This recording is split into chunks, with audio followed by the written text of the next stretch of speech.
Bharat Bangladesh series আবারও cancel হয়ে গেল।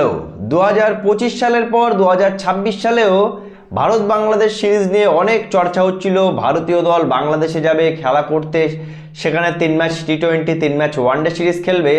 কিন্তু দিন শেষে আমরা দেখতে পাচ্ছি, ক্লিয়ার হয়ে গেছে যে বাংলাদেশের সাথে আবারও একটা সিরিজ ক্যান্সেল হয়ে গেল। Bangladesh cricket board, Bangladesh government, ভারতীয় ক্রিকেট বোর্ড ভারতীয় গভর্নমেন্টের সাথে কথা বলেছিল এই সিরিজটা করানোর জন্য। তামিম ইকবাল অনেক চেষ্টা করেছিল, তারপরেও বন্ধুরা আমরা দেখতে পাচ্ছি যে এই সিরিজটা হবে না। তার কারণ আগস্টের শেষ থেকে শুরু করে 13ই সেপ্টেম্বরের মধ্যে এই সিরিজটা করানোর কথা ছিল, কিন্তু উল্টো দিকে আমরা কি দেখতে পেলাম? আফগানিস্তানের সাথে 3 ম্যাচ টি-20 সিরিজের শিডিউল বেরিয়ে গেছে, যেখানে 13, 15, 17ই সেপ্টেম্বর আফগানিস্তানের সাথে 3 ম্যাচ টি-20 সিরিজ ভারতীয় দল খেলবে দিল্লিতে। তার মানে আফগানিস্তানের সাথে যেহেতু কনফার্ম হয়ে গেছে সিরিজটা, সেহেতু বাংলাদেশের সাথে সিরিজটা ক্যান্সেল হয়ে গেল।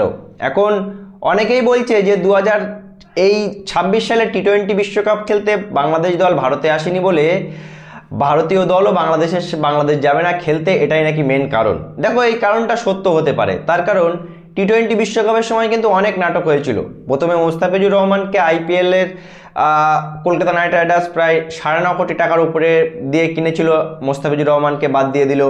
তারপরে আমরা দেখতে পেলাম বাংলাদেশের তৎকালীন গভর্নমেন্ট, মোহাম্মদ ইউনূসের গভর্নমেন্টের স্পোর্টস মিনিস্টার আসিফ নজরুল হস্তক্ষেপ করে ইচ্ছাকৃতভাবে বাংলাদেশ দলকে ভারতে আসতে দেয়নি। বাংলাদেশের প্লেয়াররা এখন মুখ খুলছে যে তারা আসতে চেয়েছিল, তারপরেও তারা আসেনি। এমনকি তারা বিশ্বকাপটা বয়কট করে দিয়েছিল। বিসিসিআই কিন্তু অনেক রিকোয়েস্ট করেছিল, কিন্তু শুনিনি। আর সেই কারণেই হয়তো বিসিসিআই এবার বাংলাদেশে যাচ্ছে না খেলা করতে। দেখো, এই সিরিজটা হলে ক্রিকেটের দুই দেশের ক্রিকেট ফ্যানরা অনেক এক্সাইটেড ছিল এই সিরিজটা নিয়ে, কিন্তু বাংলাদেশের সাথে আলটিমেট ভারতীয় দল খেলতে যাচ্ছে না। তামিম ইকবাল অনেক চেষ্টা করেছে, কিন্তু দিন শেষে এই সিরিজটা হবে না। আর এই সিরিজটা না হওয়াতে কার ক্ষতি? বাংলাদেশ ক্রিকেট বোর্ডের। বাংলাদেশ ক্রিকেট বোর্ড যদি এই সিরিজটা করাতে পারতো, অ্যাটলিস্ট 100 থেকে 200 কোটি টাকা ইনকাম করতে পারতো এই 6টা ম্যাচ দিয়ে।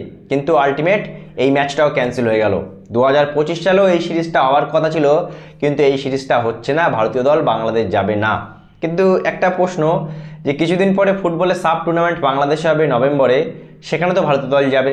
2027 এশিয়া কাপে বাংলাদেশ এশিয়া কাপটা বাংলাদেশে হবে, তখন কি ভারতীয় দল বাংলাদেশে যাবে না? কি বলবে বন্ধুরা? ভারত বাংলাদেশ সিরিজ ক্যান্সেল হয়ে গেল। এই সিরিজ ক্যান্সেলের পিছনে সবথেকে বড় কারণ হিসেবে তোমরা কি মনে করো? অবশ্যই জানাবে কমেন্ট করে। ভিডিওটি ভালো লাগলে শেয়ার করে চ্যানেলটি অবশ্যই সাবস্ক্রাইব করে দেবে।